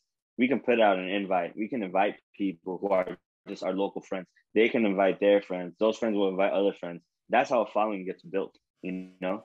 But do it yourself first. I believe in do it yourself, you know, Yeah. and find mentors who can also help you to lead you into that direction to be more successful with the shows. That first one might be a fluke or it might be great. But I've had ones, for example, my first one in Bayshore 2009, great. Facebook was the only thing around. Facebook invite. Instagram wasn't even around yet. Or maybe it was and I wasn't using it. It was great. A couple shows after that, great. 3 years later, or even maybe 3 years ago, I had one. It was raining outside with all the followers or whatever I had. Guess how many people showed up? 5. Oof. Like it was a punch to the gut, but Yeah. it was humbling. It was like, you know what, you're Yeah. right. These works weren't even, like it's a roller coaster. I mean, hey, and then I'll have a show that maybe have 1,000 people. And then, like you build the momentum, but you got to continue to engage with people, continue talking art with other people. Don't be, secluded and by yourself. I mean, all artists for some part are loners, but when it comes to the community and engaging, go support other artists, talk, you know, at least there's somebody you're going to relate to, you know what I mean? Just put yourself out there. And you don't, if you're an introvert, let your work speak for itself, Yeah. you know? That solely believe that. Yeah, because it's like me. I'm not a much of a talker, and then you just Yeah, gotta get out of your comfort zone.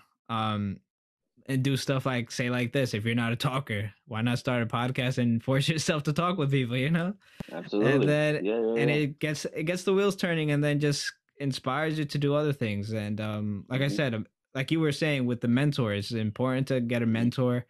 mm-hmm. Like the way I've gotten mine, he was the one that helped me with my senior thesis, creating a movie poster for Full Metal Jacket. The way I got that was just straight up emailing them. Find someone that inspires Totally. you and just email them. Mm-hmm. Even if it's a cold email, they might not respond, but you won't know until you do it. Yeah, yeah. To speak on that, like I said, I think my number one artistic inspiration, besides everybody I mentioned, are the poets that I talked about, the Strivers Row. I went by myself one time to one of their shows, and I had this idea that I wanted to do for them. I was like, hey, I want to make these paintings of you guys, and like the collage in the background. I want images to tell the story of one of your poems, and I want to make a video. And I'm talking to him at the show. He doesn't know me. We're good friends Yeah. now. He doesn't know me. He's like, yeah, email me. I did. I didn't get a response back. You know what I started doing? Making the videos until I Right. finished them all. And they all saw them. And then 6 months later, I'm invited to one of the really big shows with all of the pieces. I've designed 4 book covers for some of them who have gone on to do really good things because I took that jump. Sometimes you just have to take the jump, you know? Yeah, you just gotta take that risk. It's a Yeah. business of risk for sure. Mm-hmm. Even like just True. doing freelance work. Yeah, absolutely. And to your second part of your question about activism, um, find something you care about. I can't tell everybody to just fight for the same thing. I would love to think that everyone has a heart for social and civil rights. Um, but if we all did that, there's people who are passionate about other other things, whether it be poverty and the homeless. And I can't say that I'm 100% always. The first thing that comes to my head is civil rights because it's something I've studied and it's so dear to me.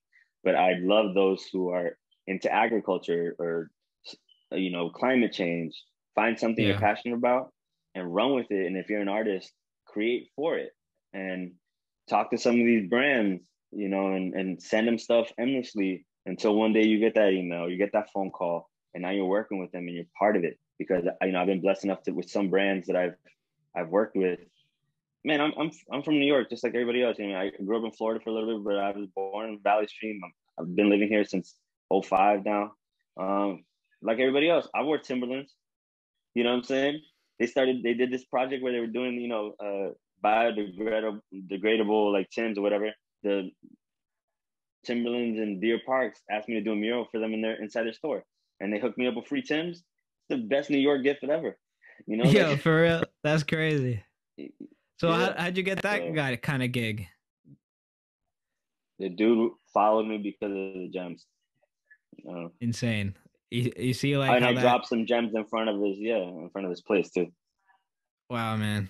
The kind of opportunities that just kind of come out of nowhere of just by creating, Yeah, you know? just creating, Insane, man. putting it out there. Yeah, man. All right, so let's get to the fun stuff because before the podcast, you were telling me you were a movie buff. So let's hear what your recommendations are for like recent ones you've seen, and like which ones Mm-hmm. like are your favorites. That's a very. Sometimes it's hard for me to name favorites because I have to like put them in categories. You know what I I'm mean? the same one, yeah. I'm the same Also, way for sure. yeah, yeah. I'll say recently, in like 2019, I went to my first film festival in Toronto, where I got to like hear directors speak and stuff. But I saw some really good ones that I really like were kind of like life changing a little bit. Jojo Rabbit was Oh brilliant to yeah, me. It's yeah, really man. good. Yeah, it's yeah. It's like That's a one of good those one. movies with Jojo Rabbit. It's like one of those movies like, oh, it's all cheery and bright the whole Mhm. time, but it has such dark undertones that it's like it fucks with Yeah, you. yeah. It changed my. It was like weird because in the beginning I'm like, what are we doing here? Are we celebrating Hitler? Like, what's going on? And then all of a sudden it changes, and it changes. This nationalist little kid, and it softens his heart and makes him sympathetic for the oppressed, and being brainwashed as a kid. I was like, I grew up in a really religious household where I almost pointed to like slight brainwash that I was like, I kind of relate. I'm not gonna call it Hitler, or like Holocaust stuff, but it's Yeah, like yeah. it, there's a relation, and into the fact that I'm like, yo, that little kid is being brainwashed, and then he's learning to be sympathetic and loving and caring for everyone. Um, that's the first one that popped in my head, but man, I also like I like a lot of I like what Barry Jenkins did with Moonlight, Another and good in one. that Yeah, same breath, there's it's good. It's really good. Color theory and everything in it is really good. the What were you saying? poster was just amazing. It was so simple, but somehow it's Yeah. like one of those posters where like, why didn't I think of that? I could have done that shit, but someone got to Yeah. it first, hmm you know? Yeah. In the same breath as that one, there's a movie that came out at the same time that I was at the festival called Waves. That is really good. I saw that. If I you think haven't that's an seen it, A2 it's an A24 movie, right? A24. Yeah, Yeah. dude, I love I everything A24. exactly. I haven't seen that one, but I've heard really good things that is just like cuts you right in the fucking heart. Ooh, hard. And Yeah. the thing is, when you see the trailer, as soon as I hear Godspeed by Frank Ocean, I'm like, you got me. I'm in. You know what I mean? Yeah. It's like, That's what caught you me on the got me with trailer Frank too. Ocean. That one got me in the trailer, and I've Mhm. been meaning to watch it, just haven't gotten to it yet. Yeah, I have actually, real quick, I have a list. During the pandemic, I watched about 85 movies. I'm not going to read Oh them my all, but I gosh. just, Right. yeah, it's insane just to remember sort of some of the ones that I watched. But if I had to just so it doesn't leave my head right now, the movie that I feel like is super underrated, and I love when three stories come into one. Um, I love this movie, Place Beyond the Pines. Yeah, I've seen that one. Have you watched Yeah, it? yeah, yeah. Yeah, Yeah, it's Ryan with Ryan Gosling and all Gosling. that Yeah, stuff. Ryan Gosling. Yeah, yeah, dude. My friend Craig got me into that one, and that was a really good one. So Cinematography good. and It's all was amazing. everything. Yeah, I'm into it when there's like a really cool soundtrack where it's like when the storylines are they collide at the end. I love stuff like Yeah. that. You know what I mean? So, um, but yeah, it's weird because to say all time, those two are the ones that pop in my head. A new one that one's not so new. Um, and like I said earlier, one that like conceptually is not for everybody, but really gets me like right here is Eternal Sunshine of the Spotless Mind. Jim Carrey in a Jim drama Carrey, yeah. with Kate Winslet, Yeah. and it's just like the concept of like if you had the opportunity to like erase someone from your brain, and then you're going through all the memories, and you're like, no, don't erase that one, no, and then you're running away from like them erasing the sweet memories of a person or an experience. That was just brilliant. It was just like brilliant writing. It was brilliant, like in general. That's if you were asking me a question with like horror and all that stuff, then we could talk a little more. But those are the three movies that I guess come to my head. I'll probably get mad at myself after this because I love movies so much that I'd be like, no, this one. I should have said this one. Listen, man, I was on Randy's podcast, and when he was asking me about movies, I couldn't even remember directors. And I'm just like, Dude. fuck, I sound like such a fraud right now. I But I get know. it, man. No, I get it, man. When you're on the spot, you lose track of shit. But Oh, totally. have you seen Quiet Place, the one that came out a few years back? Quiet Place, like the one that the sequel's about to come out. Yeah, no, it just came out. Oh, it came out. Yeah, yeah. No, yeah, I know. That was like So you, new. You know what yes, I mean? It was just yeah, like yeah. So you've seen the first one, right? I'd seen the first one. Yeah. So I just watched the second one last week, Mm-hmm. dude, How and was it it? amazing. It was just like the movie you were talking about, where it's just like multiple like storylines coming together at once. Heck yeah. That happens in that movie, and the fact that you Oh, can dude, make gotta watch it. you yeah, and the fact that you can make a movie where it's mostly silent through it all, and still terrify you over the silence was just Mm-mm. amazing, man. And I don't know if you're into video games, but you do you know of the game Last of Us? Yes, I've heard of it. Yeah. Yeah, so it's like it gave me a vibe of like that kind of thing. Like, well, there's certain scenes where it's Wow. just like, yo, I've seen that, and it's from the game. And yeah, and the guy that did the sound design for it was fucking amazing, because like That's he's sick. working off of just like silent moments and just making it tense with these subtle like cues and stuff, dude. So Mm-hmm. good. It like from what you told me about like what kind of movies you like, I think you'd love this one. Mm-hmm. Oh, I'm down. I'm definitely gonna watch it. I'm definitely gonna watch it. Yeah, It's a man. movie that that this is gonna be a little left, but I have a couple friends. We're on the same page. There's movies that I really enjoy that have to do with like big corporations collapsing. It's weird, but there's the movie The Big Short that I Yeah, I've seen that one. absolutely loved. I loved Yeah. it. I'm just like, I don't really understand the stock market as much as I should. But I was sad for the people losing their homes and the mortgage crisis. But when 2008, I don't remember it affecting me. I just remember it Yeah. happening. But then seeing all these guys like fall to shit. So movies like that and Wall Street and others like Wolf of Wall Street, What one of my that's favorite that's Scorsese. one of my favorites, man. That's one of my Mm-hmm. favorites. Is I that your would favorite say. Scorsese movie though? Mm, now you got me in pinch. I don't know, but that's because I go between that. Then you got Taxi Driver. Mm-hmm. Like the Mm-hmm. Irishman was good, but that one was a little long winded, but still Slow. good. Like Mm-hmm. any of his, obviously any mob movie he's made is just like it's hard to like put them all together, but Goodfellas. yeah, Goodfellas. My girlfriend wants to watch Goodfellas like probably like once a week. Love it. um, I just liked Wolf of Wall Street because it was more of like super left field for his kind of movies. Because he's Totally. like into like Totally. all the brutalness and everything, and then this one was Mm-hmm. more like upbeat and just like full on crazy but fun in a sense. Mm-hmm. So that's why I like it Mm-hmm. so much. And then Leonardo DiCaprio, him with who's the wife again? I'm forgetting her Oh, name. Margot Robbie. Margot Robbie, yeah. Like that Mm-hmm. them two together was just fantastic. And Jonah Hill. Jonah Hill, the man, yeah. Yeah. Steve Madden. Yeah. So fucking good, man. The Hmm. whole casting for that movie was amazing. But yeah, I mean, I don't know. I like you, it's hard for me to pick a favorite, but Hmm. they're too good. Too good. Yeah. Hmm. Is there a worse movie you've seen? Like the baddest movie? Yo, I literally was mentioning this to my girlfriend earlier because I was like, there's this Jake Gyllenhaal movie, and I don't mind him. I like him, but we're watching this movie, and in the beginning it was interesting, and then the end of the movie, he turns into this giant spider, and I'm like, what did we just waste our time on?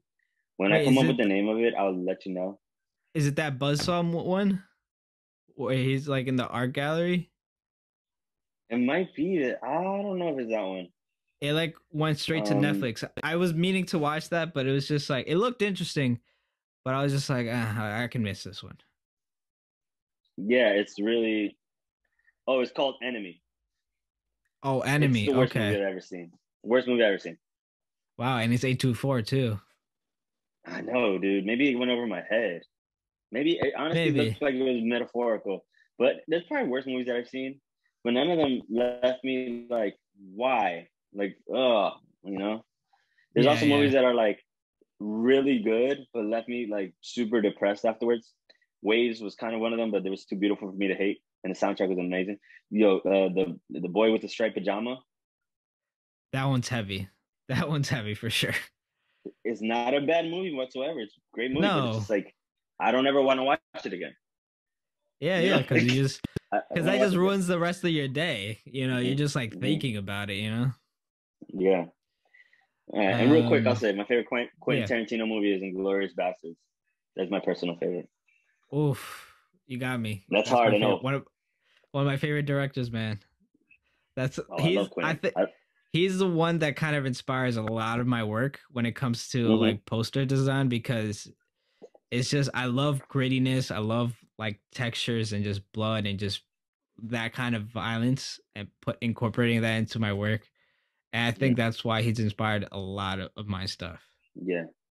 because I I also could always now go back to his stuff. I see your work. Yeah, definitely I can see it. I can see like the movie poster influence on Quentin It Tarantino. influenced I love my him. I the love title. everything he It does. it influenced the title of the podcast. I see that. Yeah. That's sick.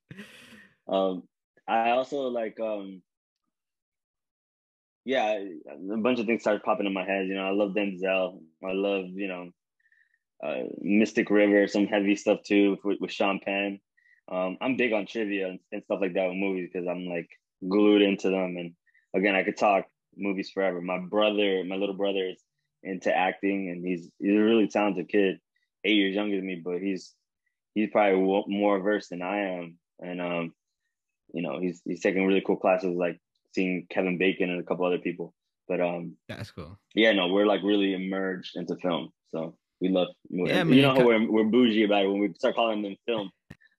Yeah, yeah, yeah. I mean, it comes with the, with the creative mind, that's something Mm-hmm. that like you feed off of these movies and like learning from them. Mm-hmm. And like you, Yeah. I paint scenes from movies too. Like movie stills are like one of the most things that inspire me. Like cinematography is something I've recently gotten into because um I recently started doing a lot of like filming when I go on trips. Like I'll do like Yeah. these 1 second clips of like during the day of different areas I've been and then just compile them together. And then I did the commercial for this podcast, which was like one of my bigger like projects that I've done. And then just video editing. My buddy Nico, he uh he actually did like a social piece with his mentor. It's called the Shoebox, where it's just like talking about Hmm. solitary confinement and like the issues on that and why it's Mm-hmm. so bad. And he did that back in Wow. 29 Yeah. back in 2019. It was like a performance out Mm-hmm. he did on the streets of New York, and he asked me to make the like edit the whole video with him. So last week I think it was, yeah, that we showcased it Mm-hmm. in a theater with his Mm-hmm. closest people, like 27 people, all vaccinated and Mm-hmm. stuff, and it went well, man. And like That's sick. like I said, these kind of things are just inspire certain parts of my life and then just like feed Hmm. into other things that I'm interested in, you know? For sure. I have a movie question for you. Okay. All right, what's your not like I'm talking about romantically heartbreaking movie. What's your favorite romantic heartbreak movie? That's very specific, I know. It's because I have one in Hmm. mind that is like super low key. Yeah. I mean, I don't know if it's a heartbreak one, but when it comes to romance, the movie Her comes to mind. Dude, yo, I want to show you. Hold on, Okay. I, real quick. I'm sorry. This is my apartment. I'm about to show you this real quick. Let's see if I can look at this big poster on my wall. Yeah. Yeah. Dude, when Dude, I saw that movie, it changes like my whole mindset on shit, man. It was so good. damn, I think you got me beat. I didn't even think that, and I have the poster on my wall. Yeah. Um, mine is hers up there. Hers probably two, but I mean, god damn, that one's hard. Blue Valentine is Oh, I've my seen that. Yeah. That is that Blue Woody Valentine Allen? crushes me. I'm not sure. I actually don't think that one is. This one has Ryan Gosling in it and Okay. Michelle Williams. Yeah, but Okay. it's I, the way they film it, bro. This is one of my favorite movies because the way they film it is they show the demise of the relationship simultaneously almost. So they go back and forth to the way they fell in love. So okay. it's showing them ending and it's showing them when they're falling in love in their darkest moments where they get together and they like are about to get married. And on the flip side, when things are falling apart, there's a debacle. And then at the end, it just shows like one person walking away and you're like, Yeah. that was Yeah. brilliant, you know? I Another one you could say would be Marriage Story. The one that came out for Ooh, Netflix. That's another one that was ouch. heavy. Yeah. That was Mm-hmm. heavy. Especially Mm-hmm. that's like There's something one. you don't watch that with your girlfriend though. You can't No, watch no, that. no, no. You Nah, not at all. There's I also one of my favorite actors. I know he's been in some hot water lately, but Shia LaBeouf. I love him. I think he's Yeah, brilliant and he's brilliant because he's a method actor and he like takes all his roles super seriously. mm, yeah. There's one called I think The Body of a that came out on Netflix. When I tell you the Which first of that, again, a movie I don't never want to watch again. It was heartbreaking. Just the first 15 minutes. It was just which rough to watch, bro. which movie? Because you got cut off with that one. Oh, I think it's called the Body of a Woman, something of a woman, Pieces of a Woman. It's called. It's on Netflix. Okay. Oh, oh, it just Yeah, recently came out, right? yeah, como Yeah, que, yeah. yeah, It's about like I think the the woman like miscarries or something, like loses a baby, yeah. right? That scene is so hard to watch, man. So Yeah, hard. I think that's another one I skipped because I saw that and I was like, I don't know if I want to put myself through that, you know? I don't blame you. I don't blame Yeah. you at all. Yeah, All right. Well, I think I've taken much of your time and I've gotten everything and I've learned it's all good. everything I wanted to know about you, man. Cool. We have a lot in common that I didn't think we would, and it's amazing, man. So I just want to thank you for coming on. And I just where can people find you and get Hmm. to see more of your work and plug your Sure. stuff. Cool. Yeah. I mean, the main places you can find me is at Art of Andres on Instagram. Same on Twitter. Those are the main things. You know, usually when people want work or anything like that, is DM me through that. I didn't really do the website or anything like that because my stuff is so random, and the gem hunts are all streamed through my social media. So you go on there, you can find art near you very soon because I have so many records that I'm about to paint. And if there's any disco ones, I will send them to you for your girl. I mean, But but yeah, man, I'm glad the world's opening up. So yeah, definitely follow if you don't already at Art of Andres on Instagram because we're about to do some beautiful things. Once again, keep it awesome, moving. Yeah, awesome, man. Again, thank you for coming on, and I hope to have you on soon. yeah, man. Let's do it again. All right, brother. Perfect. All right, man.